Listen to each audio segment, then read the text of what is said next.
सच्चिदानन्दरूपाय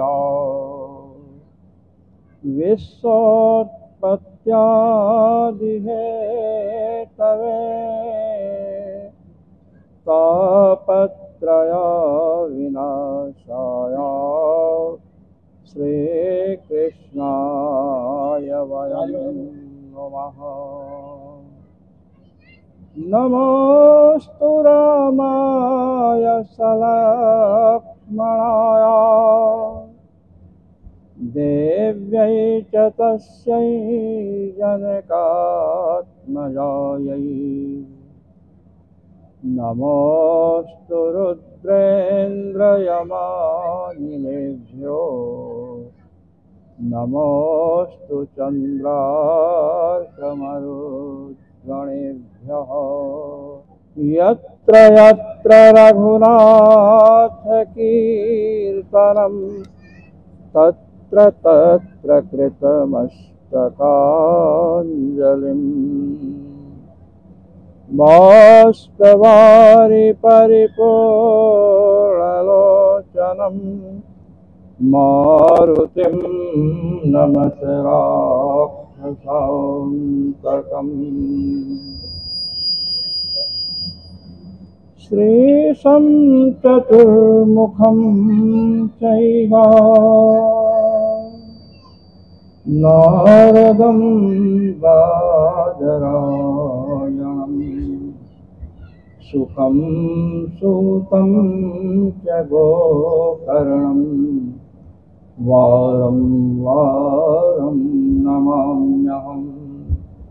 सीतानाथसमारम्भां रामानन्दार्यमध्यमाम् अस्मदाचार्यपर्यन्तां वन्दे गुरुपरम्परां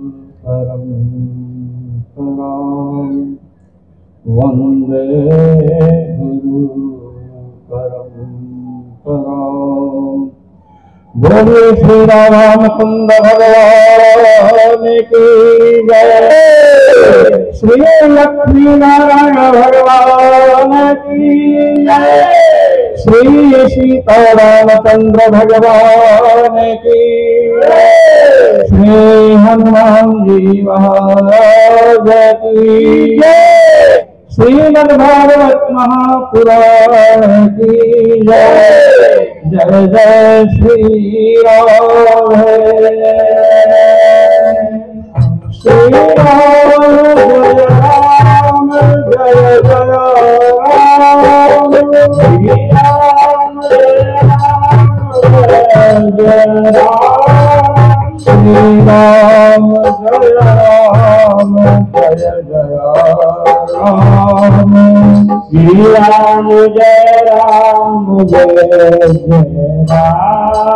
श्री राम जय राम, जय जय राम, श्री राम जय राम, जय जय राम।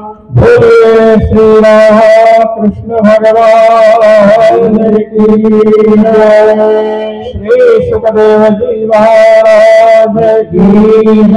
आज से श्रीमद् भागवत महापुराण ज्ञान यज्ञ का आरंभ आपके इस सोखेरा ग्राम में हो रहा है। यहाँ पर श्री स्वामी राघव प्रबंधाचार्य जी महाराज पहले से ही साधना कर रहे हैं। एक बार भगवान शिव भगवती पार्वती के साथ भ्रमण कर रहे थे। भगवान शिव ने एक टीले को प्रणाम किया। आप सब टीला जानते होंगे, जो ऊंची जमीन होती है। भगवान शिव ने जब उस टीले को प्रणाम किया तो भगवती पार्वती ने पूछा कि हे प्राणेश्वर,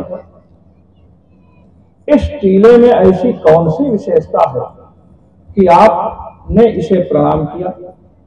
तो भगवान शिव ने कहा कि यहाँ पर एक वैष्णव महात्मा 10,000 वर्ष पूर्व में आकर के भजन किए हैं, साधना किए हैं। उनके भजन के प्रभाव से यह भूमि इतनी शुद्ध हो गई है, इतनी पवित्र हो गई है कि इसको देख करके मैंने नमन किया, सिर झुकाया। पार्वती जी ने भी प्रणाम किया। जब आगे बढ़े तो पुनः एक टीले को देख करके भगवान महेश्वर ने प्रणाम किया। उस समय भगवती पार्वती ने पुनः पूछा कि हे प्राणेश्वर, आप इस टीले को क्यों प्रणाम कर रहे हैं? क्या यहां भी किसी ने 10,000 वर्ष पूर्व तपस्या की है क्या? भगवान शिव ने कहा कि नहीं, इस टीले पर 10,000 वर्ष पूर्व किसी ने तपस्या नहीं की है और आज तक किसी ने तपस्या नहीं की है। तो भगवती ने पूछा, फिर आप क्यों प्रणाम कर रहे हैं? तो भगवान शिव ने कहा कि आज से 10,000 वर्ष के बाद यहाँ पर एक वैष्णव महात्मा आकर के भजन करेंगे, साधना करेंगे। तो 10,000 वर्ष बाद में यहाँ साधना होने वाली है, इसलिए यह भूमि अत्यंत पवित्र आज से ही हो चुकी है, इसलिए हम इस भूमि को नमन करते हैं। कथन का तात्पर्य यह कि 10,000 वर्ष पूर्व किसी ने भजन किया है या 10,000 वर्ष पश्चात भविष्य काल में कोई भजन करना चाहता है तो वह भूमि पवित्र हो जाती है। आपके इस ग्राम में आकर के श्री स्वामी जी महाराज ने अष्टाक्षर नारायण मंत्र का पुरस्चरण आरंभ किया, तो महाराज ये भूमि स्वतः पवित्र हो गई है। इसलिए इस भूमि को हम भी नमन करते हैं। भगवान शिव की वंदनीय है यह भूमि। तो आज श्रीमद् भागवत महापुराण का आरंभ कर रहे हैं। हम महात्म्य में चल रहे हैं क्योंकि महात्म्य का ज्ञान अत्यावश्यक है। नैमिषेषु तमोसीनो मभिवाप्य महामतिम् कथामृत रसास्वादो कुशलः शौनको ब्रवीत्। श्रीमद् भागवत महापुराण की कथा जिस भूमि पर आरंभ हुई है वह नैमिषारण्य की पवित्र धरती है। नैमिषारण्य इसका नाम क्यों पड़ा? वायु पुराण में चर्चा आई है कि एक बार जितने भूमंडल के ऋषि महात्मा थे सब मिल करके श्री ब्रह्मा जी के समीप पधारे और वहां जाकर के जिज्ञासा किया कि महाराज हम लोगों का मन एकाग्र नहीं होता है। हम जब भगवान का चिंतन करने बैठते हैं तो हमारे मन में अनेक प्रकार की स्मृतियां जागृत होती हैं। आप एकांत में बैठे भगवान का चिंतन करने के लिए तो मकान, दुकान, खेत, खलिहान सबका स्मरण होने लगता है। यहां तक कि जब व्यक्ति जप में बैठता है, ध्यान करने बैठता है तो बाल्यावस्था से हमने किसको मारा, किसने हमको गाली दिया, सब याद आने लगता है। क्योंकि एकांत जो है वो हमारे सुप्त संस्कारों का उद्बोधक है।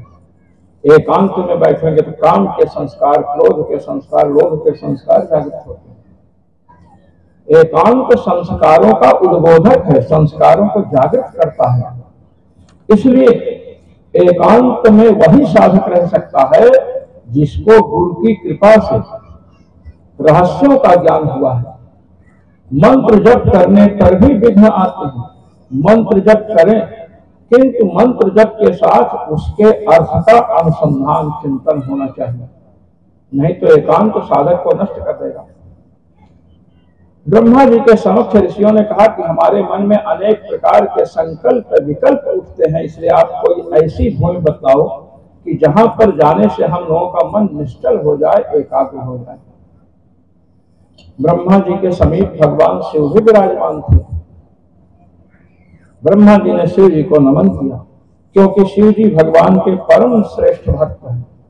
और महाराज एक चक्र का निर्माण किया। चक्र जैसे भगवान विष्णु के हाथ में चक्र है ना, ऐसे ही चक्र का निर्माण किया। उस चक्र में मन को प्रतिष्ठित किया। जो अपने लोगों का मन है ना, उस मन को उस चक्र में प्रतिष्ठित कर दिया, तो उस चक्र का नाम पड़ गया मनोमय चक्र। मनोमय चक्र को भगवान ब्रह्मा ने छोड़ा और ऋषियों से कहा कि यह चक्र यहां से चल रहा है।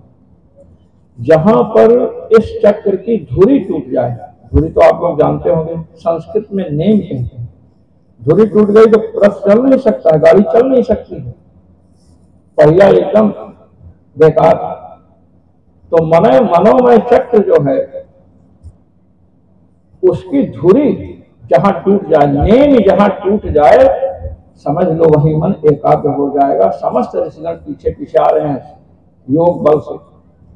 महाराज वो चक्र घूमते घूमते जो आजकल नैमिषारण्य कहते हैं, उस भूमि पर पहुंचा। बस उसकी नेम अर्थात धुरी टूट गई और वो चक्र वहीं गिर पड़ा। जब चक्र वहां पर गिर पड़ा तो ऋषियों ने उस भूमि को प्रणाम किया।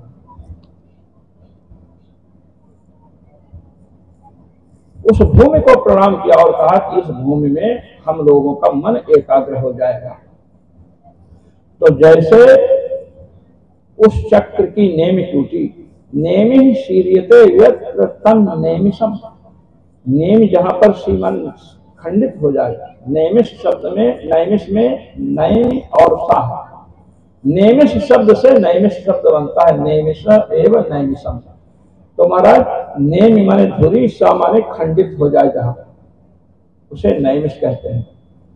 पूज्यपाद गोस्वामी जी ने कहा कि नैमिष वर तीर्थ विख्याता, नैमिषारण्य बड़ा पवित्र तीर्थ है। इसकी एक विशेषता मैं आपको बताऊं कि नैमिषारण्य में कलयुग का प्रवेश नहीं है। कलयुग का प्रवेश सर्वत्र है, किंतु नैमिषारण्य में नहीं है, क्योंकि ब्रह्मा जी के द्वारा मनोमय चक्र वहां टूटा है। जैसे नैमिषारण्य में कलि का प्रवेश नहीं है, वैसे ही श्रीमद् भागवत महापुराण का जहां मंडप होता है ना, श्रीमद् भागवत महापुराण भगवान का मूर्तिमान विग्रह है। जहां यह स्थापित हो गया, जहां संत महात्मा पदार्पण किए, उनके श्रीमुख की वाणी रूपी गंगा जहां पर प्रवहमान हुई, तो समझो वहां भी कलि का प्रवेश नहीं हो सकता है। ऐसे स्थल पर मन एकाग्र होता है।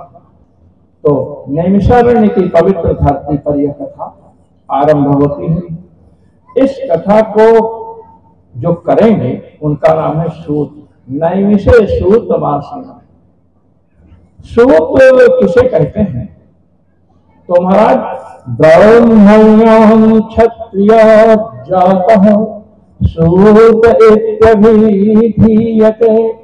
ब्राह्मण स्त्री अर्थात किसी ब्राह्मणी में क्षत्रिय से कोई संतान उत्पन्न होती है तो उसे सूत कहते हैं। और ये सूत जात शूद्र में आती है। व्यासासन पर विप्र को बैठने का अधिकार है, शूद्र को नहीं। व्यासासन पर क्षत्रिय भी नहीं बैठ सकता है, वैश्य भी नहीं बैठ सकता है, शूद्र भी नहीं बैठ सकता है। यदि शूद्र व्यासासन पर बैठता तो महाराज चांडाल हो जाता है। शूद्र के हाथ का जल चलता है, शूद्र के हाथ से लाए हुए जल से लोग स्नान करते हैं, भगवान को भोग लगाते हैं। किंतु चांडाल की छाया पड़ जाए महाराज तो वस्त्र के सहित स्नान करना चाहिए। सचैल स्नान इतना अपवित्र कहा गया है, कुत्ते की मांस खाता है चांडाल। हमारे यहाँ शूद्रों को महत्व दिया गया है, बड़ा महत्व है।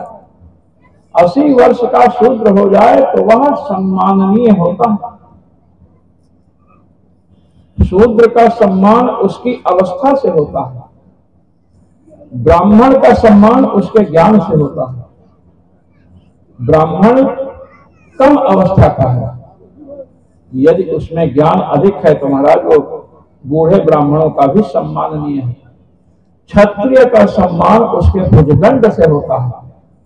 क्षत्रिय कम अवस्था का है, यदि उसके बाहु में भुजाओं में शक्ति है तो वह महाराज अपनी आयु से अधिक आयु वालों का भी वंदनीय होता है। वैश्य का सम्मान उसके धन से होता है। जिस बनिए के पास धन अधिक है वह अन्य बनियों से वंदनीय होता है। इसी प्रकार शूद्र का सम्मान अवस्था से होता है। यदि उसकी अवस्था 80 वर्ष की हो गई है तो उसे उसके आने पर कहना चाहिए कि बैठो, सम्मान पूर्वक। तो महाराज सूत जी जो है, क्षत्रिय के द्वारा ब्राह्मण स्त्री में, ब्राह्मणी में जो संतान उत्पन्न होती है उसे सूत कहते हैं। सूत जात शूद्र में आती है। तो क्या शूद्र जाति में समुत्पन्न सूत जी व्यासासन पर बैठे? कहते नहीं, ऐसी बात नहीं। ये जो सूत जी कथा सुना रहे हैं ये महाराज ब्राह्मण हैं। इनकी उत्पत्ति कैसे हुई? तो महाराज यज्ञ हो रहा था, जैसे आपके यहाँ यज्ञ का आयोजन है, और यज्ञ में बड़ी सावधानी रखनी पड़ती है। यज्ञ के विद्वान सुन ले इस बात कि यज्ञ में थोड़ी असावधानी हुई तो महाराज विप्लव बच सकता है। महाराज पृथ्वी यज्ञ कर रहे हैं और जो हवि रखी है सामग्री, कुछ हवि रखी है देवराज इंद्र को देने के लिए, स्वाहा करने के लिए, और कुछ हवि रखी है बृहस्पति जी के लिए, बृहस्पति के नाम पर स्वाहाकार करना है। अब महाराज विद्वानों ने क्या किया? प्रमाद हो गया। इंद्र की आहुति उठाया, इंद्र के नाम की आहुति जो है उसे उठाया महाराज। अब इंद्राय स्वाहा बोलना था तो कह दिया बृहस्पतये स्वाहा। इंद्र के नाम की आहुति बृहस्पति जी को दे दी। और उधर के विद्वान ने सोचा जब बृहस्पति जी का स्वाहाकार हो गया तो इंद्र का तो नहीं हो पाया, तो इंद्र का हम कर देते हैं। उसने बृहस्पति जी के नाम वाली आहुति उठाई और कहा इंद्राय स्वाहा। इंद्र को आहुति दे दी। यह है आहुतियों का सांकर्य। बृहस्पति जी की आहुति इंद्र के समीप और इंद्र की आहुति बृहस्पति के समीप पहुंची। अब महाराज आहुति में सांकर्य होने से उस अग्निकुंड से एक पुरुष उत्पन्न हुआ और उसी का नाम सूत पड़ा है। हमारे शास्त्रों में, वेदों में अग्नि को ब्राह्मण कहा गया है। अग्नि ब्राह्मण है। ब्राह्मण अग्नि से उत्पन्न होने के कारण सूत जी भी क्या हुए? ब्राह्मण हुए। अग्निकुंड समुद्भूतः सूतो निर्मल मानसः। अग्निकुंड से उत्पन्न हुए हैं सूत जी। इनका बड़ा पवित्र मन है, इसलिए सूत जी क्या है? ब्राह्मण है। अब थोड़ा और चिंतन कीजिए, थोड़ा और बुद्धि को लगाइए। गंभीर चर्चा में कर रहा हूं, इधर उधर बन जाएगा तो समझ में नहीं आएगा। अग्निकुंड से उत्पन्न होने के कारण सूत जी क्या हुए? ब्राह्मण हुए। ये बात हुई, क्योंकि अग्निदेव ब्राह्मण है। तो अग्निकुंड से उत्पन्न होने पर द्रौपदी जी और धृष्टद्युम्न क्षत्रिय कैसे हो गए? ये प्रश्न होना चाहिए आपके मन में। यदि अग्नि ब्राह्मण है और अग्नि ब्राह्मण से उत्पन्न होने के कारण सूत जी ब्राह्मण हुए, तो अग्नि से उत्पन्न होने के कारण द्रौपदी जी और उनके भाई धृष्टद्युम्न क्षत्रिय कैसे हो गए? ये प्रश्न उठना चाहिए। तार्किक दृष्टि से विचार करें, ये दोनों क्षत्रिय कैसे हो गए? अब तो ये नियम नहीं रह गया कि अग्निकुंड से जो उत्पन्न होगा वो ब्राह्मण ही होगा, क्षत्रिय भी हो सकता है। तो सूत जी क्षत्रिय क्यों नहीं? इसका समाधान सुनना। कश्यप जी की 13 पत्नियां हैं। 13 यहाँ एक ही संभालने में नहीं आ रही है, एक को ही लोग नहीं संभाल पा रहे हैं, 13 पत्नियां और 13 सगी बहने, समझे, सगी बहने। दिति हैं, अदिति हैं, दनु हैं, काष्ठा हैं। मनु भी एक पत्नी है। मनु से जो उत्पन्न हुए वो मनुष्य कहलाए और दनु से जो उत्पन्न हुए वो दानव कहलाए। दित से उत्पन्न दैत्य, आदित्य से उत्पन्न आदित्य, कद्रु से उत्पन्न सर्प, विहता से उत्पन्न वैनते, गरुण जी और अरुण। तो आप विचार कीजिए, कुछ पत्नियों से सिंह की, शेर की उत्पत्ति हुई है, पशु की। अब कश्यप भी मनुष्य रूप में है, 13 बहनें भी मनुष्य रूप में है। तो बताइए किसी से सांप और बिच्छू कैसे पैदा हो गए, किसी से देवता पैदा हो गए, किसी से दैत्य पैदा हो गए, किसी से दानव पैदा हो गए, क्यों पैदा हो गए? और ये उस समय पैदा हो गए तो आज तो नहीं पैदा हो। 2 पत्नी जिसके है उसके एक से भैंस पैदा हो जाए, एक से मनुष्य पैदा हो जाए, आज तो नहीं होता। तो कहा गया कि कश्यप जी को सृष्टि बढ़ानी थी। अब सृष्टि में केवल मनुष्य ही तो नहीं चाहिए, सृष्टि में गाय भैंस भी तो चाहिए। नहीं होगी गाय भैंस तो दूध कहां से पिएंगे? महाराज दैत्य दानव भी चाहिए, सूर्य भी चाहिए। तो कश्यप ऋषि ने संकल्प किया, महाराज संकल्प, सृष्टि वर्धताम, ये सृष्टि बढ़े। तो सृष्टि कब बढ़ेगी? जब सभी प्रकार के जीवों की संख्या बढ़ेगी। तो महाराज ऋषि के संकल्प से मनुष्य रूप में विराजमान जो पत्नियां हैं, उनमें किसी से पशु उत्पन्न हुए, किसी से नाग सर्प उत्पन्न हुए, किसी से गरुण जी उत्पन्न हुए, किसी से मनुष्य उत्पन्न हुए। तो जिस प्रकार इसका संकल्प भिन्न भिन्न होने से भिन्न भिन्न प्रकार की सृष्टि एक ही प्रकार के बहनों से हुई, सब मनुष्य थी, इसी प्रकार धृष्टद्युम्न और द्रौपदी ये क्षत्रिय क्यों हुए? क्योंकि इनके पिताजी जो यज्ञ करवा रहे हैं वो चाहते हैं कि हमें एक पुत्र और एक पुत्री प्राप्त हो, पुत्र ऐसा हो जो राज सिंहासन को चला सके, राज सिंहासन का उत्तराधिकारी हो। तो राज सिंहासन का उत्तराधिकारी क्षत्रिय नरेश का पुत्र क्षत्रिय ही हो सकता है, कोई ब्राह्मण तो राज सिंहासन संभालेगा नहीं। तो ऋषि का संकल्प होने से वहां अग्नि से उत्पन्न होने पर भी क्या हुए? क्षत्रिय हुए। जहां ऋषि का संकल्प नहीं है वहां अग्नि से उत्पन्न होने पर महाराज ब्राह्मण ही होगा। वृत्रासुर की कथा आप लोगों ने भागवत में सुनी होगी पहले। वृत्रासुर तो असुर है, ब्राह्मण को मारने से, आवाज अधिक है, ब्राह्मण को मारने से ब्रह्म हत्या लगती है, असुर को मारने से ब्रह्म हत्या नहीं लगती महाराज।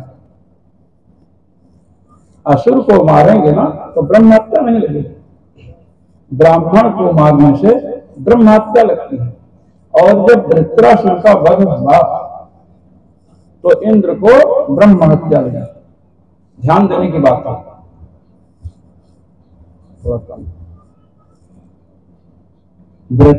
असुर को मारेंगे तो ब्रह्म हत्या नहीं लगेगी, ब्राह्मण को मारने से ब्रह्म हत्या लगती है। अब वृत्रासुर ब्राह्मण नहीं है, वो तो असुर है, नाम में असुर जुड़ा है। असुर और ससुर ये 2 शब्द ऐसे हैं ना, लोग कहते हैं ना कि हमारे ससुर लगते हैं, कहते हैं ना, हाँ, स्वसुर शब्द है, स्वसुर, स्वसुर। और ससुर का भी अर्थ बड़ा अच्छा है, सुरई सह ससुरा, जो देवताओं के साथ उसे ससुर कहते हैं। और असुर कहते हैं असून प्राणान रांति गृहणांति इति असुरा, जो प्राण को ले ले। तो महाराज चर्चा यह चल रही है कि वृत्रासुर असुर है। अब वृत्रासुर का वध हुआ तो इंद्र को ब्रह्म हत्या लगी। तो प्रश्न ये हुआ कि वो तो असुर है, कहते नहीं, नाम में असुर है, शरीर भी असुरों जैसा है। वृत्रासुर की उत्पत्ति अग्नि से हुई है और अग्नि को ब्राह्मण कहा गया है। अग्निर्वै ब्राह्मण, ये वेद का वाक्य है। तो अग्नि चूंकि ब्राह्मण है और ब्राह्मण अग्नि से त्वष्टा ऋषि ने दक्षिणाग्नि में आहुति दी। इंद्र शत्रो विवर्धस्व, और महाराज उत्पन्न हुआ, तो वो उत्पन्न हुआ है अग्नि से। तो अग्नि चूंकि ब्राह्मण है इसलिए वृत्रासुर क्या है, ब्राह्मण है, इसलिए उसके वंश से इंद्र को क्या लगी, ब्रह्म हत्या लगी। अब यहाँ इसका संकल्प कारण नहीं है, वो केवल इंद्र को मारने वाला इंद्र हंता पुत्र चाहते हैं। तो महाराज वृत्रासुर ब्राह्मण है। धृष्टद्युम्न और द्रौपदी के लिए जो यज्ञ हुआ है इसमें उनके पिता चाहते हैं कि क्षत्रिय कुमारों की प्राप्ति हो, इसलिए इसका संकल्प बदल गया। तो महाराज क्या उत्पन्न हुए, क्षत्रिय उत्पन्न हुए। कश्यप जी का संकल्प बदल गया कि हमारी इस पत्नी से मनुष्य उत्पन्न हो, तो इस पत्नी से दानव उत्पन्न हो, इस पत्नी से दैत्य उत्पन्न हो, इस पत्नी से सर्प उत्पन्न हो, इस पत्नी से गरुण जी जैसे पक्षी उत्पन्न हो। तो महाराज संकल्प बदला, तो मनुष्य रूप में होने पर भी सबसे भिन्न भिन्न प्रकार के प्राणी समुत्पन्न हुए। तो कथन का तात्पर्य क्या है कि अग्नि को ब्राह्मण कहा गया, उस अग्नि के द्वारा उत्पन्न कौन हुए, सूत जी, इसलिए सूत जी क्या है, ब्राह्मण है। ये मैं बतलाना चाहता हूँ। नैमिषारण्य के विषय में आपने सुना, सूत जी के विषय में आपने सुना कि सूत जी यज्ञ कुंड से उत्पन्न हुए और यज्ञ कुंड में आहुति में गड़बड़ी हुई। इंद्र के नाम की आहुति किसको दी गई, बृहस्पति जी को, और बृहस्पति जी के नाम की आहुति किसको दी गई, इंद्र को। लोग महात्माओं का दर्शन करने जाते हैं तो महात्मा लोग प्रसाद देते हैं और सब प्रसाद लेकर के मिला दिए। ये गृहस्थियों की बात बता रहा हूं, प्रसाद को मत मिलाइए। आपको प्रसाद दिया गया तो अपना प्रसाद थोड़ा तो ले ही लीजिए, उसके बाद भले कोई मिला दे। और ये आपका प्रसाद दूसरे के पास चला गया और दूसरे का प्रसाद आपके पास आ गया। अब महात्मा जी ने आपकी सेवा से प्रसन्न होकर के विशेष संकल्प से प्रसाद दिया कि इनका कल्याण हो, और आपके साथ लोग आए हैं उनको भी दे दिया कि आए हैं तो देने देना है। प्रसाद बदल गया तो समझो फल बदल जाएगा। इसलिए कहीं प्रसाद मिले तो प्रसाद अवश्य ग्रहण करना चाहिए। हम लोग भी जाते हैं। एक बार हम लोग गए श्री नारायण दास जी महाराज का दर्शन करने। महाराज जी ने एक यूनिवर्सिटी की स्थापना की, 56 करोड़ रुपया लगा करके विश्वविद्यालय का निर्माण किया। संस्कृत विश्वविद्यालय विश्व का सबसे बड़ा संस्कृत विश्वविद्यालय है। उनका दर्शन करने गए तो हमको प्रसाद दिए महाराज। तो हमने क्या किया, हमने दूसरे को दे दिया जो साथ में गए थे। अब उन्होंने क्या किया कि उस प्रसाद को बांट दिया। हमने कहा कि प्रसाद महाराज श्री ने हमको दिया था तो आपको बांट, आप भी बांटते। हमने कहा मैं बांटता तो मैं पहले स्वयं लेता प्रसाद। इसके बाद मैंने नियम बना लिया, कहीं भी जाते हैं प्रसाद मिला तो महाराज थोड़ा ले लेते हैं फिर रखते हैं, और जहां मैंने नहीं लिया प्रसाद वहां गड़बड़ होता है। ये मैंने अनुभव किया है। इसलिए प्रसाद अवश्य लेना चाहिए। भगवान को भोग लगता है तब प्रसाद होता है, या कोई संत महात्मा अपने हाथ से दे दिए। संत महात्मा अपने हाथ से देंगे कोई वस्तु तो भगवान को बिना समर्पित किए नहीं देते हैं, और बिना समर्पित के दिए तो महाराज उनकी शक्ति उसमें आती है। तो प्रसाद ग्रहण करना चाहिए। जैसे प्रसाद आप भोजन बनाते हैं, माताएं भोजन बनाती हैं घर में, तो महाराज भोजन घर में बनाते हैं, आश्रमों में भी भोजन बनता है। आश्रम में भी गेहूं की रोटी बनती है ना, मिट्टी की तो नहीं बनती है। चावल की रोटी भी बनती है, पूरी बनती है, तो सब बनाते हैं जैसे। तो महाराज दोनों जगह, घर में और आश्रम में, दोनों स्थान पर रोटी सब्जी दाल चावल बनता है ना। हाँ, लिट्टी चोखा दोनों जगह बनता है। लिट्टी चोखा यहाँ बिहार की लिट्टी और चोखा तो महाराज विश्व प्रसिद्ध है। बिहार जैसे लिट्टी विश्व में कहीं नहीं बनती है। बनाते तो जयपुर में भी हैं लोग, सब जगह बनाते हैं, वो नकली माल जैसे रहता है। और बिहार का दही, यहाँ के दही जैसे दही संसार में कहीं नहीं। तो महाराज ये सब बिहार की विशेषताएं हैं। तो चर्चा चल रही थी, क्या चर्चा चल रही थी? चर्चा चल रही थी कि हम भोजन घर में भी बनाते हैं और आश्रम में भी बनता है। अब आश्रम का भोजन जो है किसके लिए, जब वहां रसोईया बनाता है तो पूछो किसके लिए भोजन बना रहे हो, तो कहता भगवान को भोग लगाया जाएगा, भगवान के लिए बना रहे हैं। घर में पूछो किसी स्त्री से किसके लिए भोजन बना रहे हो, तो कहती है हम अपने पति के लिए, हम अपने बच्चों के लिए, अपने सास ससुर के लिए भोजन बना रहे हैं। यही कहते हैं ना, यही कहते हैं ना। हाँ, केवल हमारी बुद्धि में परिवर्तन है। वहां भगवान के लिए भोजन बनता है और यहाँ पति ससुर बच्चे सबके लिए भोजन बनता है। बस यहीं से गड़बड़ी शुरू होती है। वे लोग भगवान को भोग लगाते हैं और आप बिना भोग लगाए ठूंस लेते हैं। बिना भोग लगाए, बस बिना भोग लगाए भोजन किए कि समझो कि माया का चक्र हमारे ऊपर चल गया। श्री उद्धव जी से भगवान ने पूछा, श्याम सुंदर भगवान कृष्ण ने पूछा कि उद्धव क्या तुम मेरी माया से डरते हो? उद्धव जी ने कहा नहीं नहीं, हम आपकी माया से नहीं डरते। उद्धव जी कह रहे हैं। महाराज गोस्वामी जी महाराज लिखते हैं, शिव गुरु की कहा हरि को है बपुरा असजिए जानी भजहि मुनि मायापति भगवान। माया तो ब्रह्मा जी और शंकर जी को भी मोहित कर लेती है, इसलिए मायापति भगवान का भजन करते हैं सब लोग। उद्धव जी कहें मैं आपकी माया से नहीं डरता हूं। तो भगवान ने पूछा कि ब्रह्मा जी और शंकर जी मेरी माया से डरते हैं और तुम कह रहे हो मैं नहीं डरता हूं, तुम ब्रह्मा जी और शंकर जी से बड़े हो गए क्या? उद्धव जी ने कहा कि नहीं, हम तो उनके चरण रज के बराबर भी नहीं है। तो कहे फिर क्यों नहीं डरते हो? कहे देखिए हम माया से नहीं डरते हैं और माया पर हम विजय प्राप्त कर चुके हैं, क्योंकि हम आपको भोग लगा करके उसको ग्रहण करते हैं। प्रसाद जो हम बनाते हैं ना भोजन, वो हम आपको समर्पित करते हो, वो प्रसाद हो जाता है, आपका उच्छिष्ट हो जाता है, इसलिए हम माया पर विजय प्राप्त कर लेंगे। उच्छिष्ट भोगिनो दासास तव जय मही। हम आपका उच्छिष्ट खाते हैं, आपके लिए भोजन बनाते। बुद्धि रखिए, पति सास ससुर को देना और बिना भोग लगाए खिलाओगी ना तो वही सास आपको सांस लेने नहीं देगी, ये समझ लो। हाँ, अगर सास ससुर को पति को वश में करना है तो उसका एक ही मूल मंत्र है कि भोजन बनाना शुरू करो। कोई कहे हमारे लिए भोजन बन रहा है, कहो नहीं, भोजन बन रहा है, आपको भोजन मिलेगा। भोजन हम किसके लिए बनवा रहे हैं? बना रहे हैं भगवान के लिए। अपने बुद्धि में बात रखिए, हम भोजन किसके लिए बना रहे हैं? भगवान के लिए।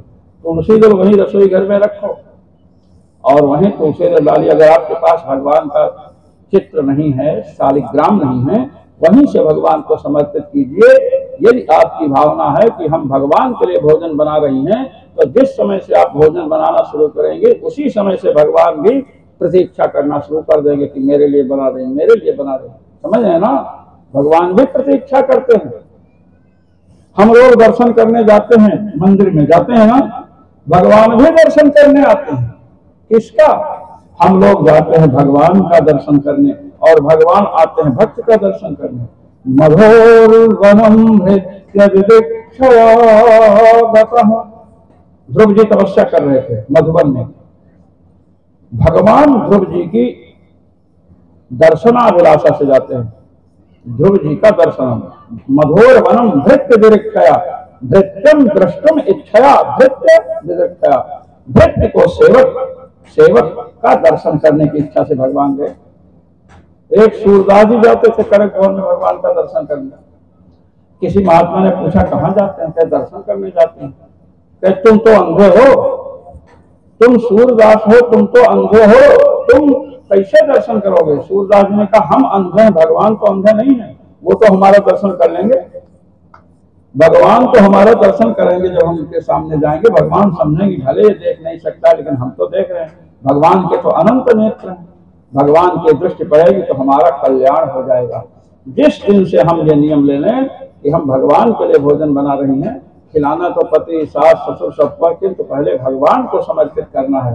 आश्रम में और घर में यही अंतर है कि आश्रम में भोजन बनता है भगवान के लिए और घर में भोजन बनता है किस लिए? पति सास ससुर। और वही भोजन करके सास ससुर बहू की कुटाई करते हैं, सास ससुर शिकायत करते हैं, ये समझ लीजिए। इसलिए सास ससुर के शिकायत से बहुत सी स्त्रियां होती हैं, कुछ खिला देती हैं पति को महाराज, और पति पत्नी से ही विरोध करने लगता है। ऐसा कर अगर आप तुलसी दल डालकर भगवान को भोजन समर्पित करते हैं और प्रसाद रूप में ग्रहण करते हैं तो किसी का तंत्र मंत्र यंत्र नहीं चलेगा ना। तुलसी भगवती जो है भगवान की प्रिया है, प्रियतमा है, और जब ये जाती हैं तो अपना सात्विक प्रभाव दिखाती हैं और भगवान बहुत प्रसन्न होते हैं, भगवान रक्षा करते हैं। इसलिए क्या करना चाहिए? आगे से शुरू कर दीजिए। यदि आप चाहते हैं कि बुढ़ापे में आपके बच्चे आपको एक लोटा पानी दें, समझ रहे हैं ना, दोनों मैं स्त्री पुरुष सबसे कह रहा हूं, बुढ़ापे में बच्चे एक लोटा पानी दें, भोजन दें, सेवा करें, तो आज से ही नियम ले लीजिए कि घर में जो भी बनाओ, हम ये नहीं कहेंगे कि ये मत बनाओ, पहले समझ लो, जो भी बनाओ भगवान को समर्पित करो, समझे कि नहीं? हाँ, अब सोच रहे होंगे कुछ लोग कि हम प्याज व्याज बनाते हैं, हम क्या करें, इसमें सोच रहे हैं। बताओ, नरसिम्हा भगवान ने हिरण्यकशिपु के वक्षस्थल को विलीन किया ना, हाँ, तो वक्षस्थल को विलीन करने वाले भगवान प्याज को भी विलीन कर देंगे, चिंता मत करो, समझे कि नहीं? पहले अभ्यास डालिए, कुछ समय के बाद लहसुन प्याज छूट जाएगा, भगवान को भोग लगाना शुरू करेंगे, दुर्व्यसन अपने छूट जाएंगे। भगवान को समर्पित करके खाएंगे, बच्चों को खिलाएंगे तो बच्चों में संस्कार पड़ेगा महाराज। वृद्धावस्था में वो बच्चे आपको कभी नहीं छोड़ेंगे, आपकी सेवा करेंगे और केवल पाश्चात्य जगत की शिक्षा देंगे ना, अपने सनातन संस्कृति की शिक्षा नहीं देंगे, तो वही बच्चे जिनके लिए आपने अपना सर्वस्व लुटा दिया, पूरा पैसा लगा दिया, वही बच्चे आपको अनाथाश्रम भेज देंगे। आपको पश्चाताप करना पड़ेगा। इसलिए अपने बच्चों को शिक्षा देनी चाहिए, हमारी सनातन संस्कृति क्या है। मंदिर जाओ तो बच्चों को भी ले जाओ, उन्हें शिक्षा देनी चाहिए और तर्कयुक्त शिक्षा देनी चाहिए।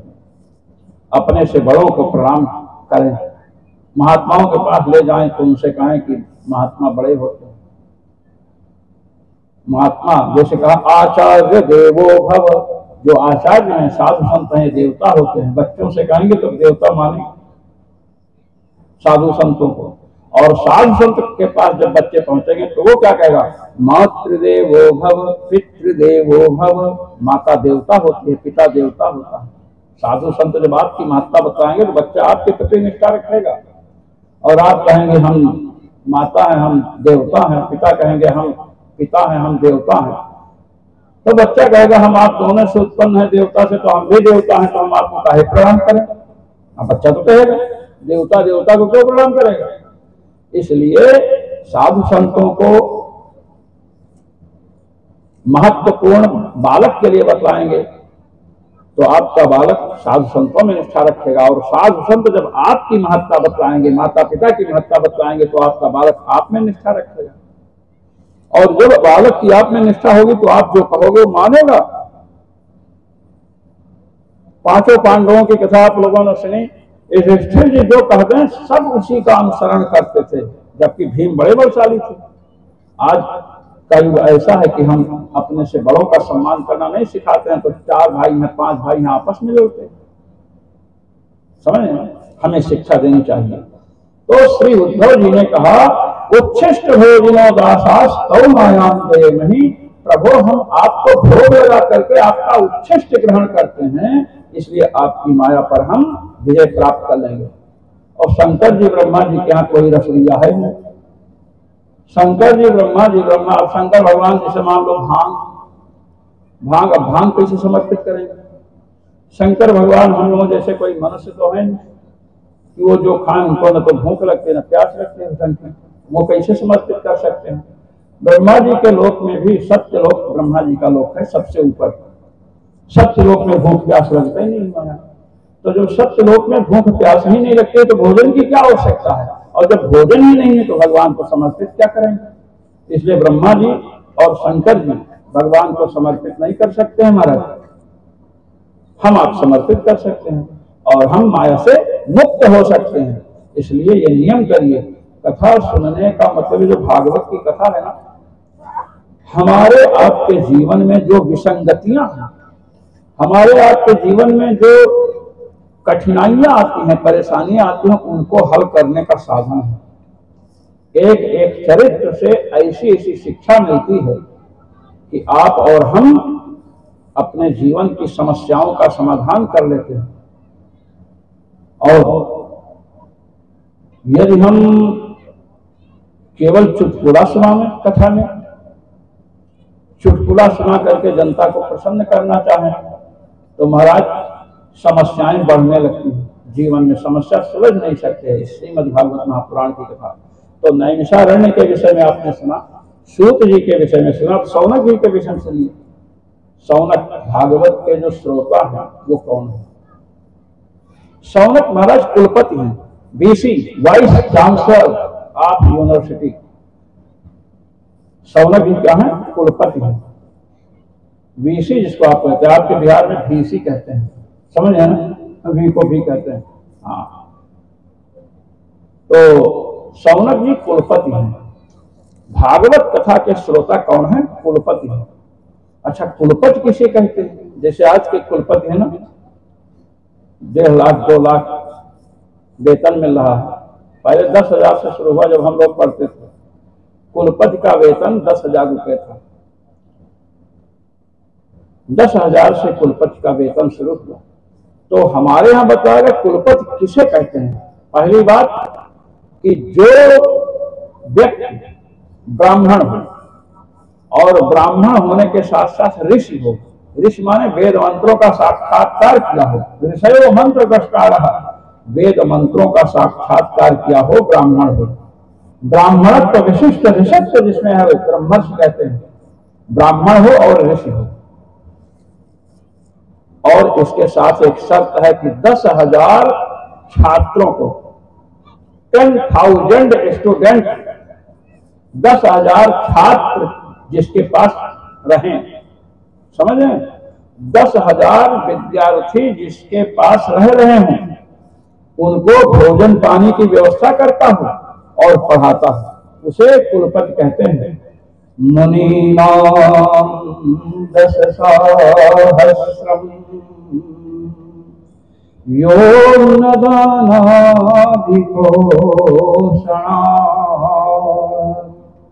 अध्यापयति विप्रर्षिः स वै कुलपतिः स्मृतः। मुनीनां 10,000, 10,000 चिंतकों को अपने पास रख करके अन्नदान इत्यादि करके उनका पोषण करता हो, उन्हें पढ़ाता हो, ब्राह्मण होने के साथ साथ ऋषि हो, उसे कहते हैं कुलपति। ये है शौनक जी जो भागवत की कथा सुन रहे हैं।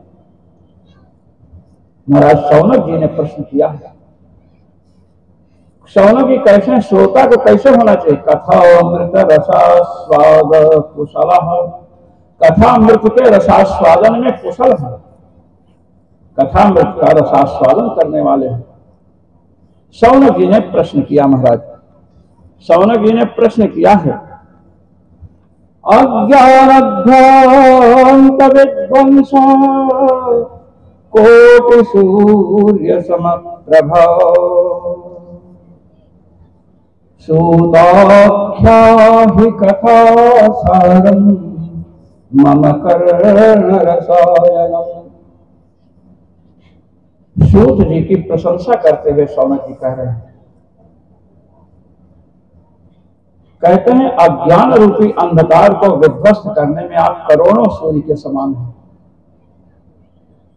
सूर्य की प्रभा, सूर्य भगवान के द्वारा आपके आंगन का, आपके खेत का, मकान का, दुकान का अंधकार दूर हो सकता है, लेकिन आपके अटैची और पेटी के अंदर जो अंधकार है वो नहीं दूर हो सकता है। और हृदय का अंधकार तो कथन भी दूर नहीं हो सकता। हृदय में जो अज्ञान रूपी अंधकार है ये भगवान सूर्य से नहीं दूर हो सकता है। हृदय का अज्ञान रूपी अंधकार दूर करने के लिए किसकी आवश्यकता है? गुरु की आवश्यकता है। अच्छा आप लोग देखिए, कभी कभी अंधकार रहता है, रस्सी पड़ी रहती है, सांप का भ्रम होता है ना कि ये सांप है।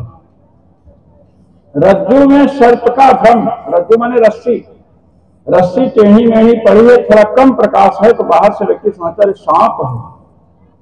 अब जब सांप का भ्रम हुआ तो आप बैठ करके प्राणायाम शुरू कर दो, या गंगा यमुना जी पास में हो वहां जाकर 10, 20, 50 डुबकी लगाओ, सांप का भ्रम नहीं जाएगा। आपको मैं बता रहा हूं, यदि रस्सी में सर्प का भ्रम हुआ महाराज तो प्राणायाम करने से, दान देने से, व्रत करने से या गंगा यमुना नहाने से वो भ्रम नहीं टूटेगा। ये ध्रुव सिद्धांत मैं आपको बता रहा हूं। कान पकड़ के देवताओं के सामने उठो बैठो, वो भ्रम नहीं टूटेगा। उस भ्रम का भेदन करने वाले तो गुरु होते हैं। आपका जिस पर विश्वास है, आपकी चाची आ गई, माता जी आ गई, चाचा मामा बड़े भाई कोई भी आ गए और कह दिए अरे रस्सी है, क्या कहा? रस्सी है, आप निर्भीक हो जाएंगे, निर्भय हो जाएंगे। क्यों? होता है ना। और वैसे गंगा स्नान करके आओ तो भ्रम रहेगा? नहीं जाएगा। तो सूत जी को सौनक जी कह रहे हैं कि अज्ञान रूपी अंधकार को दूर करने में आप करोड़ों सूर्य के समान हो। महाराज करोड़ सूर्य उदित हो जाएं तो भी हृदय में छिपे अंधकार को नहीं दूर कर सकते हैं। करोड़ सूर्य उदित हो जाएंगे महाराज, संसार में प्रलय मच सकती है, जल सूख सकता है, किंतु आपके अटैची में, पेटी में जो अंधकार है उसे वो नहीं दूर कर सकते हैं। संसार को जला सकते हैं किंतु अंधकार को नहीं दूर कर सकते हैं। और हृदय के अंधकार को दूर करना तो बहुत बड़ी बात है। इसलिए हमारे यहाँ जहाँ भगवान सूर्य की आराधना है तो वहां कहते हैं सूर्य नारायण को नमस्कार है, सूर्य नारायण को जल दे रहे हैं। भगवान सूर्य के साथ किसका संबंध जोड़ा?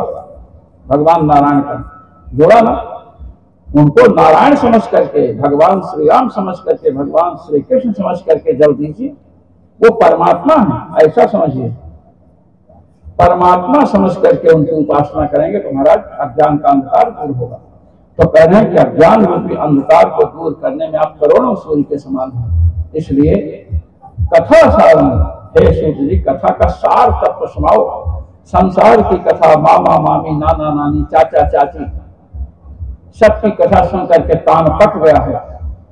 अब हमें आप ऐसी कोई कथा सुनाओ, कर्ण रसायनम, जो कान के लिए रसायन हो, औषधि हो, जिससे जो कान पक गए हैं संसार की कथा सुनते सुनते कान ठीक हो जाए।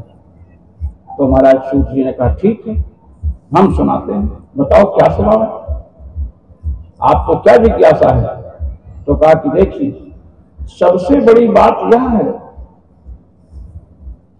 कि संसार में इतने लोग दुखी हैं, संसार में दुखी है ना। हाँ, शरीर को ही आत्मा समझ बैठे हैं। ये जो शरीर है ना, अच्छा शरीर ये जो अपना है, यहाँ इतने लोग बैठे ध्यान से सुनना, ये जो मैं कह रहा हूँ ना, वो ढोल बजीरा और वो हारमोनियम टुनटुनाने वाली कथा नहीं है। पहले मैं आप बता दूं, जो पढ़ रहे हैं, जो अपने को बुद्धिमान समझ रहे हैं, समझे कि नहीं, उन लोगों को ध्यान देना चाहिए जो विषय आ रहा है, और ध्यान देंगे तो आपको बड़ा आनंद आएगा। देखिए, आप हैं, हम हैं, आप यहाँ बैठे हैं, आप लोग अपने को पुरुष समझते हैं कि नहीं? समझते हैं ना? नहीं समझते हैं? स्त्री समझते अपने को? क्या बोल ही नहीं रहे। अच्छा, आप लोग अपने को स्त्री समझती हैं ना? हैं, देखिए आपके मुंह पर बोल रही हैं, अब घर में जाओगे तो बोलती बंद कर दी जाएगी। ये समझ लो, आप भी पुरुष हैं, है ना? हाँ सुनिए, आप पुरुष हैं, कोई काला है कोई गोरा। जो काला है अपने को काला समझता है, समझते हैं कि नहीं? हाँ, गोरा अपने को गोरा समझता है। कोई मंच पर बैठा है अपने को व्यास समझता है, कोई नीचे बैठा अपने को श्रोता समझता है। समझते हैं ना? हाँ। और शरीर में होता है मैं मोटा हो गया, मैं पतला हो गया, होता है ना? हाँ। मैं धनी हूं, मैं गरीब हूं, ये भी होता है। ये जो हो रहा है शरीर में, मैं अहम बुद्धि कहते हैं इसको। मैं मोटा, मैं पतला, मैं मनुष्य, मैं पशु, मैं पक्षी, जितने हैं सबको मैं में होता है। ये मैं ही समस्त अनर्थों की जड़ है। हमें यह समझना है कि हम शरीर नहीं है। क्या है? शरीर नहीं है। मरने के बाद जीव शरीर से निकल जाता है ना, लेकिन मरने के पहले जो निकला है, मरने के बाद समझता है कि मैं शरीर नहीं। हमें मरने के पहले समझना है। वैसे भी आप सबकी आयु 7 दिन की है। कितने दिन जियोगे? 7 दिन। जितने यहां बैठे हो हमको लेकर के कितने दिन जिएंगे? 7 डेज, 7 दिन। समझ ना? वो 8वें दिन तो हम चले जाएंगे, पूछोगे आके तो हम मिलेंगे। रविवार, सोम, मंगल, बुध, गुरु, बृहस्पति, शुक्र, शनि, कितने दिन हुए? 7 दिन हुए। 7 दिन होते हैं ना, 8 तो नहीं होता, तो 7 दिन ही तो जिएंगे। 7 दिन ही जिएंगे, 8वां दिन ही नहीं होता है। फिर रविवार, सोमवार, मंगलवार फिर आएगा, तो 7 दिन तो हुए।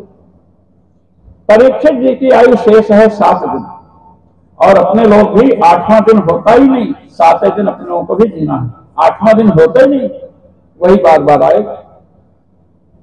तो हम इस शरीर को अपने आप को समझ बैठे कि हम यही हैं, अब यही समस्त अनर्थों का कारण है। अब आप देखिए, अच्छा आप इतने लोग यहाँ बैठे हैं, चाहे हिंदू हो, चाहे मुस्लिम हो, चाहे सिख हो, चाहे ईसाई हो, सपना सब देखते हैं ना? स्वप्न देखते हैं ना? अरे हूं बोला करो। जब हम पूछें तो अगर देखते हो तो बोल दिया करो कि हाँ देखते हैं, और सपना नहीं देखते हो तो फिर कह दीजिए। स्वप्न प्रत्येक प्राणी देखता है। अब स्वप्न में जब आप लेटे हुए हैं, और जैसे मान लीजिए यहाँ पर कोई सो जाए, स्वप्न देखने लगे और देखे कि अयोध्या पहुंच गए हैं, वृंदावन पहुंच गए हैं। अब हम लोग देख रहे हो यहाँ बैठा है, अब वो कहाँ पहुंच गया? वृंदावन। रात को स्वप्न देखते हैं आप, हम वृंदावन अयोध्या जी पहुंच गए। ये बताओ कि ये शरीर वहां जाता है क्या? अयोध्या वृंदावन बताइए, जाता है किसी शरीर? अपने ससुराल पहुंच गए, शरीर आपका यही है, आप ससुराल पहुंचे हुए, शरीर तो नहीं गए ना।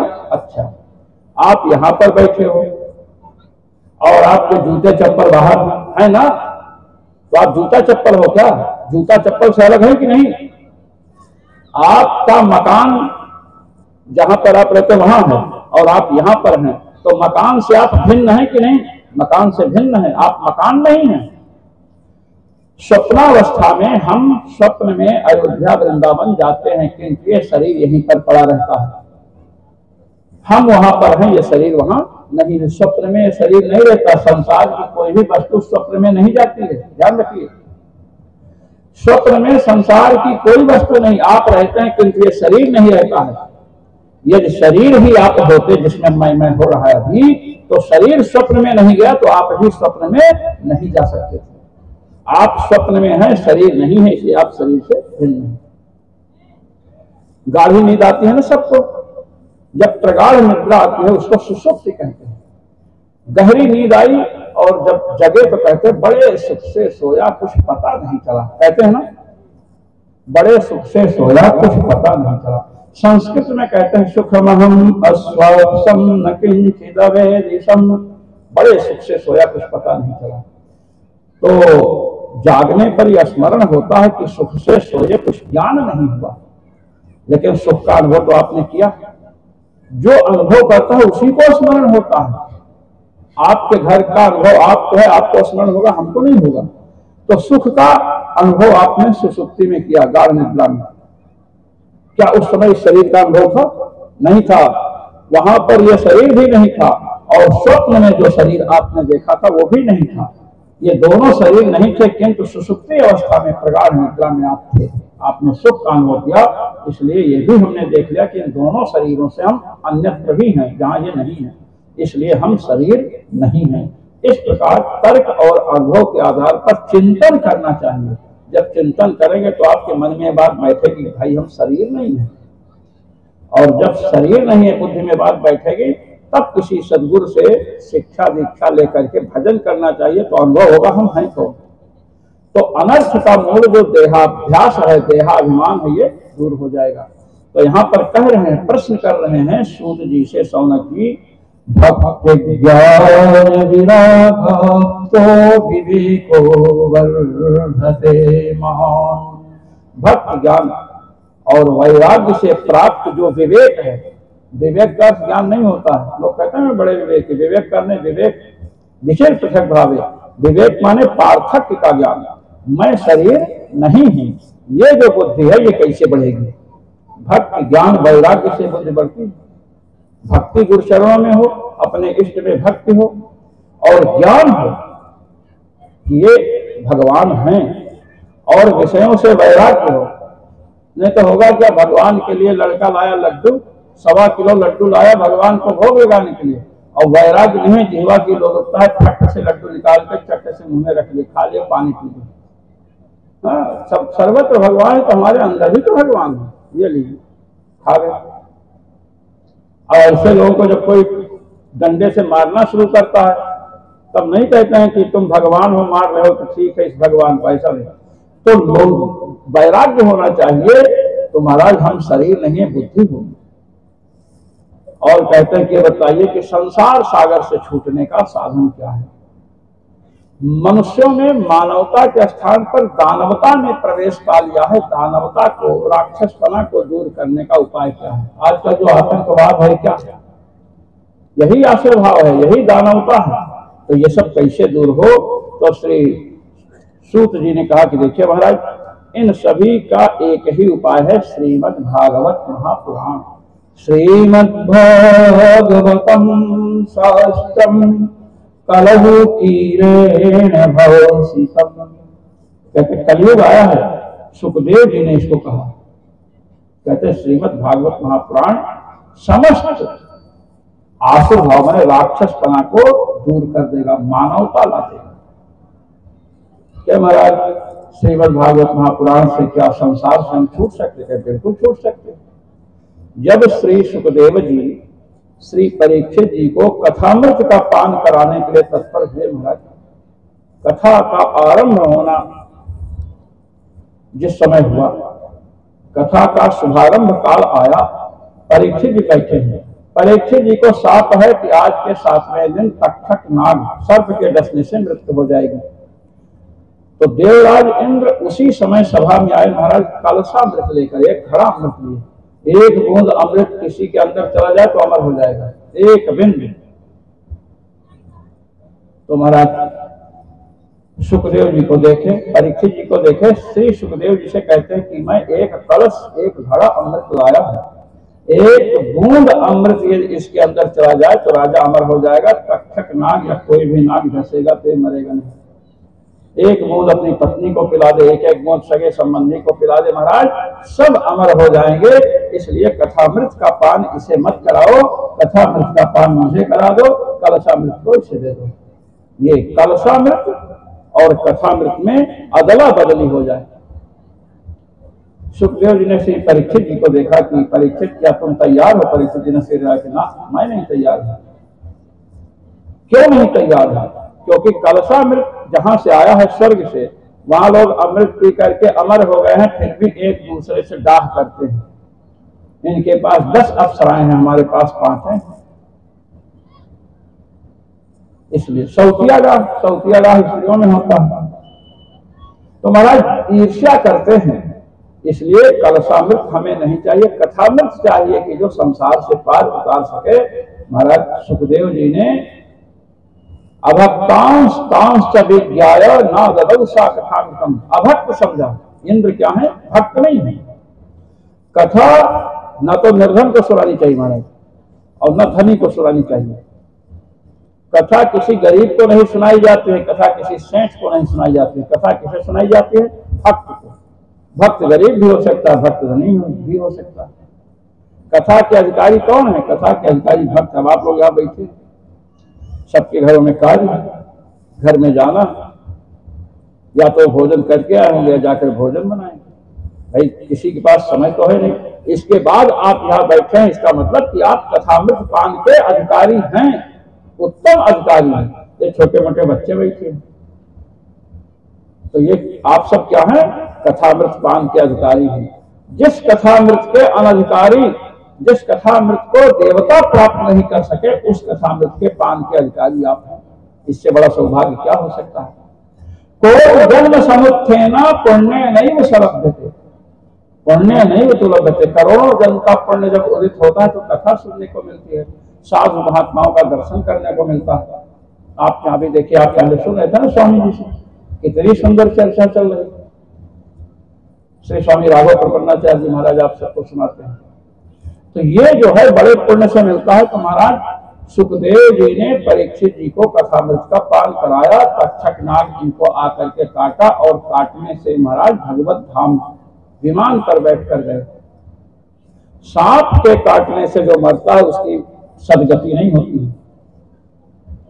विद्युत चौराग्निशस्त्राहि गज सिंहादिभित्तिकः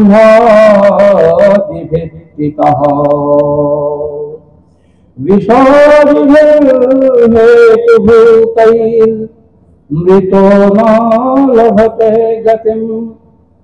देखिए, शस्त्र से चाकू छुरा भोंक लिए, गोली मार ली, शस्त्र से कोई मर जाए। रणभूमि की बात मैं नहीं कर रहा हूं, ऐसे चोर बदमाश मार देते हैं।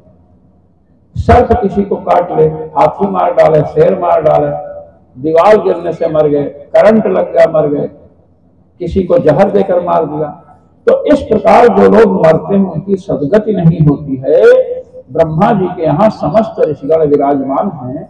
श्री ब्रह्मा जी से पूछे कि महाराज इसको तो सर्प ने काटा है, परीक्षित जी को ये मुक्त कैसे हो गया, ये भगवत धाम कैसे जा रहा है, ये प्रश्न किया।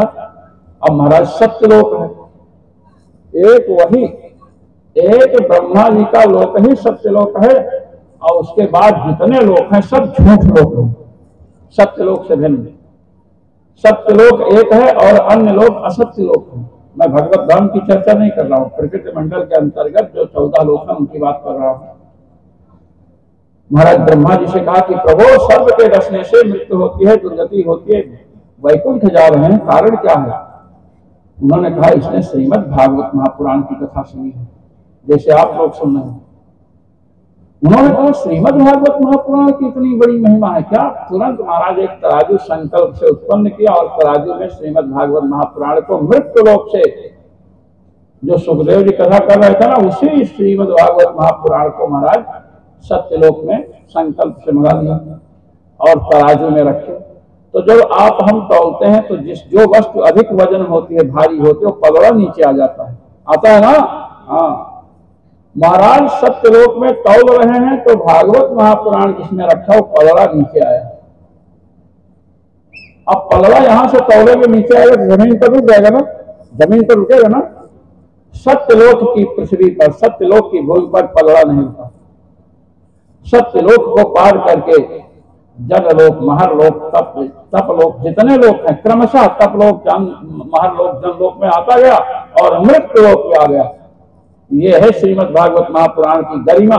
और जब यहाँ आया तो भक्तों ने, श्री सुखदेव ने फिर उठा करके रख लिया अपने कंठ में और भक्तों को कंठ में धारण करा दिया। तो श्रीमद् भागवत महापुराण दान, यज्ञ, व्रत, तपश्चर्या सबसे महान है, इसलिए श्री परीक्षित जी क्या हुए? मुक्त हो गए। अब महाराज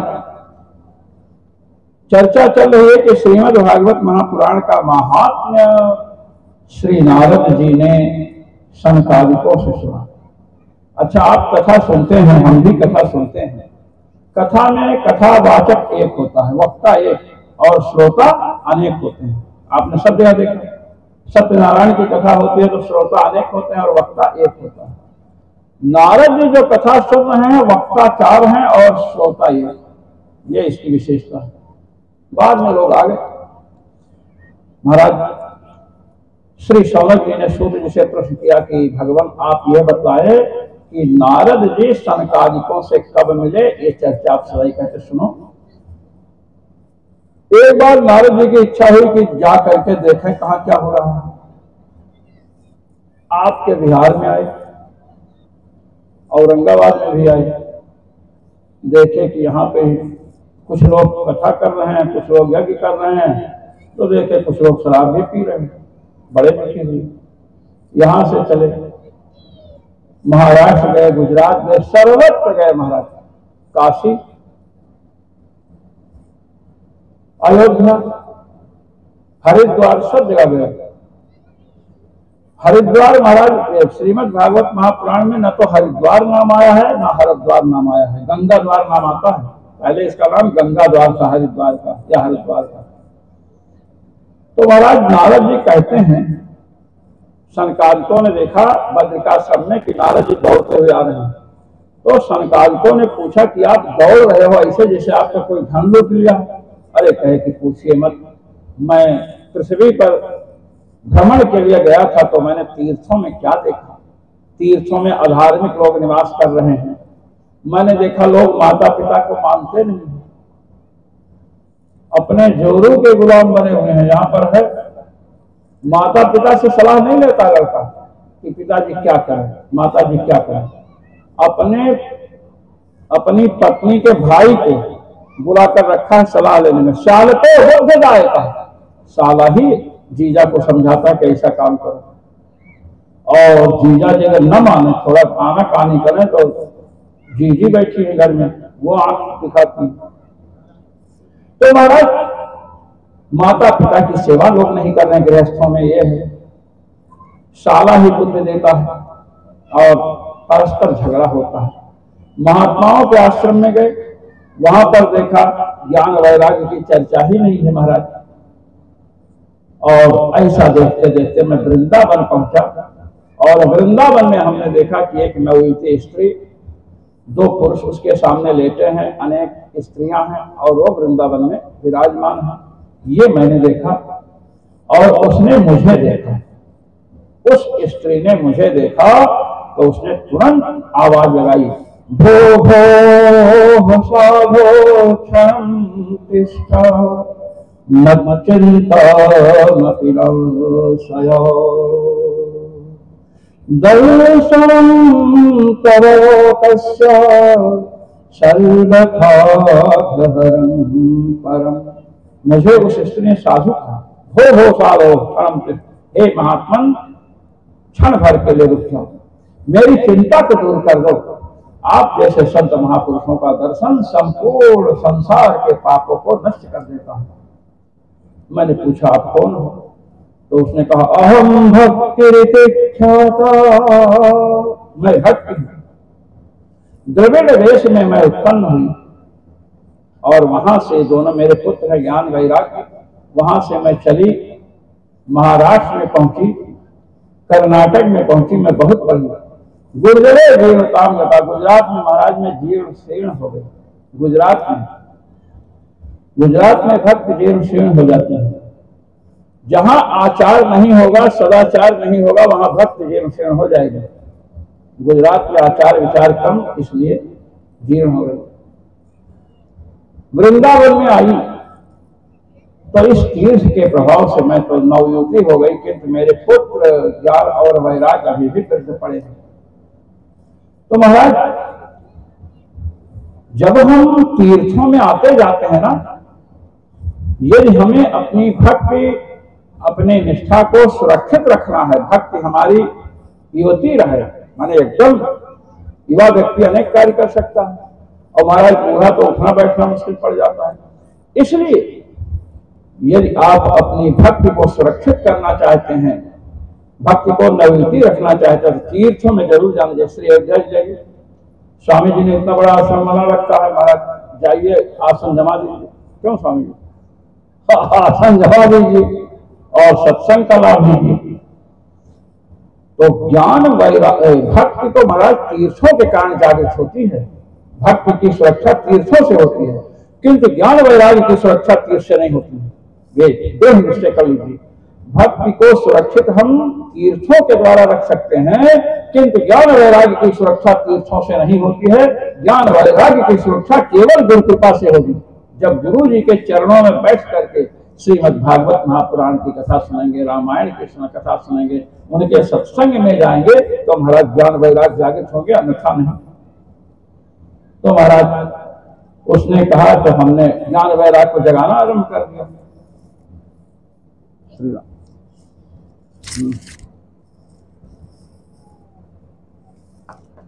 ज्ञान वैराग्य जागृत नहीं हुए महाराज वृंदावन के।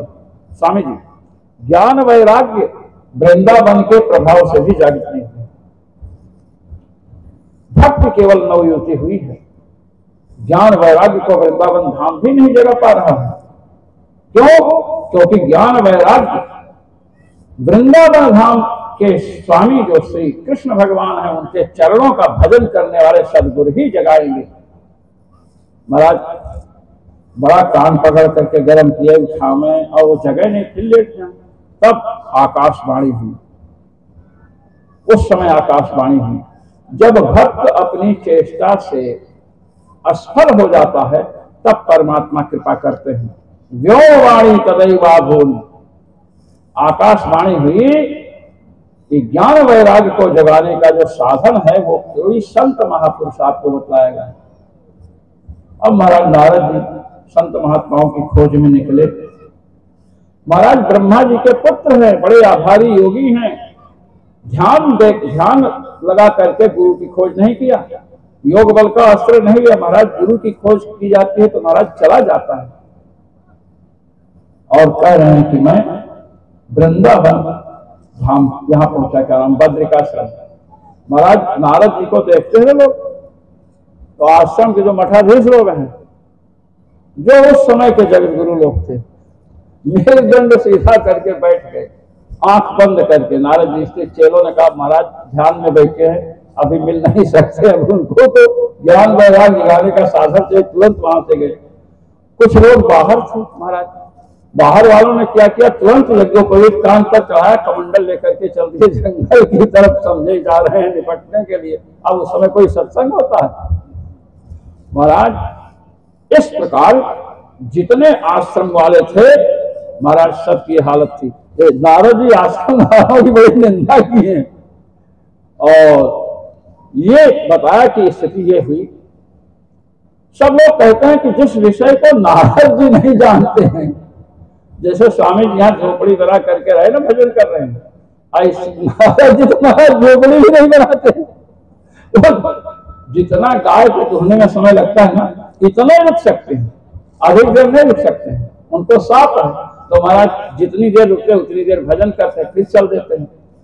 तो ऐसे जो लोग होते हैं, झोपड़ी बनाकर भजन कर रहे हैं, एकाग्र मन से अष्टाक्षर मंत्र और मंत्रों का पुरस्कार कर रहे हैं, तो ऐसे लोग तो कम ही मिले नारद जी को, लेकिन वो आश्रम वाले खूब मिले। ये आश्रमा आयतनांचा इसमें आया है, आश्रमों के दौर आश्रमायमनैरुद्धा, आश्रमों की चर्चा किया है, किसी के झोपड़ी की चर्चा। महाराज जी का झोपड़ी लेकर कोई यवन क्या करेगा? तो महाराज कोई नहीं मिला। तब नारद जी ने कहा कि तपश्चरामि, मैं तपस्या करूंगा और तपस्या के द्वारा मैं ज्ञान वैराग्य को जागृत करने वाले महापुरुष का संग प्राप्त करूंगा। भगवान ने संकादिकों से कहा कि जाओ, इतना परिश्रम कर लिया, अभी भी अहंकार से ऐसे कि तपस्या से गुरु प्राप्त करेंगे। तपस्या से कहीं गुरु प्राप्त होते हैं नहीं। जब द्रवहि दीन दयाल राघव साधु संगति पाइए, जब भगवान की कृपा होती है तब महापुरुषों का संग प्राप्त होता है। आप सबको भगवान की अतिशय कृपा है, इसलिए स्वामी जी महाराज यहाँ आए और इनके कारण हम लोग यहाँ पर आए। तो जब पावर हाउस होता है तो अनेक लाइट प्रकाश काम करता है। तो कथन का तात्पर्य यह है कि महाराज सनकादिकों को भेजा भगवान ने। भगवान नारायण ने कहा सनकादिकों, वैकुंठ का आनंद बहुत दिन ले लिया, अब जाओ, नारद बहुत परेशान है। और महाराज जैसे नारद जी पहुंचे तो देखे सरक सनंदन सनातन संत कुमार सूर्य के समान तेजस्वी महर्षि विराजमान है। महाराज प्रणाम किया और पूछा कि महाराज ये बताओ ज्ञान वैराग्य को जागृत करने का साधन क्या है? तो महाराज सनकादिकों ने कहा अहो नारद धन्योसी, नारद तुम धन्य हो। अरे ज्ञान वैराग्य को जागृत करने का साधन तुम स्वयं जानते हो और इधर उधर पूछ रहे हो। कहे मैं जानता हूं। कहे हाँ, श्रीमद् भगवत गीता का निरूपण, उसकी रचना करने वाले जब व्यास जी मोहित हुए अज्ञान सागर में, तो आपने चतुश्लोकी का उपदेश करके उनको ज्ञान दिया। तो भागवत शास्त्र जो है 18,000 श्लोकों का जो मूल है महाराज, जैसे बीज होता है, वृक्ष होता है, बट वृक्ष देखिए स्वामी जी, बट वृक्ष इतना बड़ा होता है, किंतु बट वृक्ष जिस बीज में रहता है बीज बहुत छोटा होता है।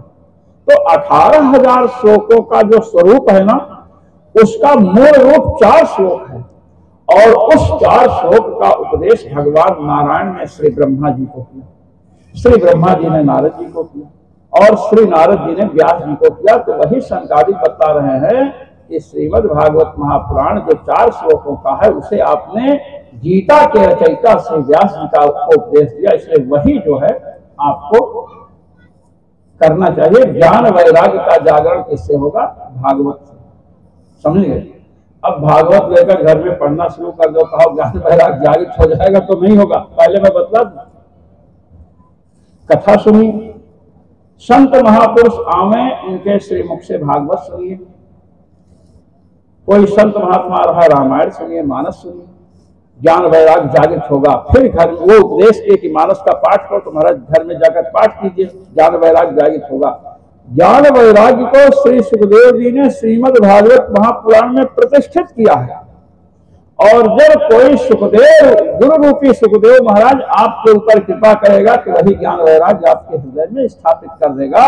इसलिए हमें गुरु कृपा का आश्रय लेना चाहिए। अब ज्ञान वैराग्य को जागृत करा देते हैं। तो महाराज शनकादिकों ने कहा कि इसके लिए क्या करना चाहिए? कि ज्ञान है कि भागवत की कथा करनी चाहिए। तो महाराज भागवत की कथा कहाँ है? तो कहा कि गंगा घोर समीपे तो तटमानंदनामकम।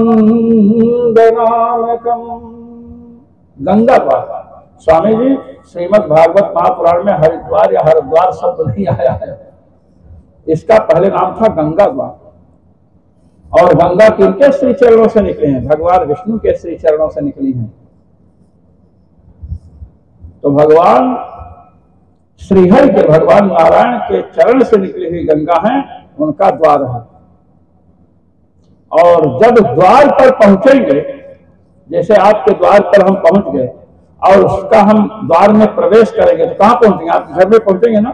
हाँ, गंगा जी, गंगा द्वार, गंगा जी द्वार हैं। गंगा जी निकली कहां से हैं? भगवान श्रीहरि के चरणों से निकली हैं। यदि गंगा जी में हम प्रवेश करेंगे, गंगा जी का सेवन करेंगे, तो हम कहां पहुंचेंगे? भगवान के चरणों में। भगवान के श्री चरणों में पहुंचाने का कार्य भगवती भागीरथी करती हैं, इसलिए उनको कोटि कोटि नमन है। महाराज वहीं पर कथा आरंभ हुई। अब महाराज इतना, उस समय जैसे आजकल प्रचार का साधन नहीं था, तीनों लोक में प्रचार हो गया। और महाराज कथा सुनने के लिए लोग दौड़ दौड़ करके आ रहे हैं। और दौड़ने वालों में सबसे आगे भृगु जी है। भृगु जी, गौतम है, मेधातिथि हैं, देवल हैं, देवराज है। महाराज आए और कथा आरंभ हुई। और कथा आरंभ हुई महाराज, उस कथा में जो है भक्ति देवी ज्ञान वैराग्य के साथ महाराज आई हैं और कीर्तन कर रहे थे, श्री कृष्ण गोविंद हरे मुरारे, हे नाथ नारायण वासुदेवा। श्री भक्ति देवी ने जब पूछा कि हम कहां पर रहे महाराज, तो शनकादिकों ने क्या किया महाराज? कहा कि यहाँ पर जगह तो है नहीं, क्योंकि बहुत भीड़ लगी है। तो महाराज आप वैष्णवों के मन में स्थित हो जाओ। ज्ञान वैराग्य के साथ भक्ति देवी को वैष्णवों के मन में जगह दिया। और महाराज जब भगवान की भक्ति हृदय में आ गई, तो महाराज भगवान वहां आविर्भूत हुए और वहां श्री सुखदेव जी महाराज पधारते हैं। और महाराज बड़ा संकीर्तन आरंभ हुआ। और श्री सुखदेव जी ने महाराज अंत में क्या किया कि भक्ति देवी को ज्ञान वैराग्य के सहित निकाला, सबके हृदय से, सबके हृदय से निकाला। तो भक्ति देवी ने कहा कि अब आप कहां हमको बैठाओगे? शनकादिकों ने हमें स्थान दिया वैष्णवों के मन में, और आप निकाल करके बाहर कर दिए, आप कहां देंगे? कहे कि उन्होंने तो वैष्णवों के मन में स्थान दिया। और वैष्णव के मन में जब आप गई तो कौन आया वहां? के भगवान आए। कहे श्रीमद् भागवत महापुराण भगवान का मूर्तिमान विग्रह है। श्रीमद् भागवत महापुराण भगवान का मूर्तिमान विग्रह है। हम आप तीनों को भागवत शास्त्र में विराजमान करवा रहे हैं। महाराज श्री सुखदेव जी ने कृपा की है कि श्रीमद् भागवत की कथा सुनने से हमें ज्ञान वैराग्य और भक्ति की प्राप्ति होती है। इस प्रकार महाराज नारद जी को कथा सुनाया और कथा सुना करके ज्ञान वैराग्य को जागृत किया। तो ज्ञान वैराग्य को जागृत करने वाला और भक्ति को पुष्ट करने वाला महापुराण है।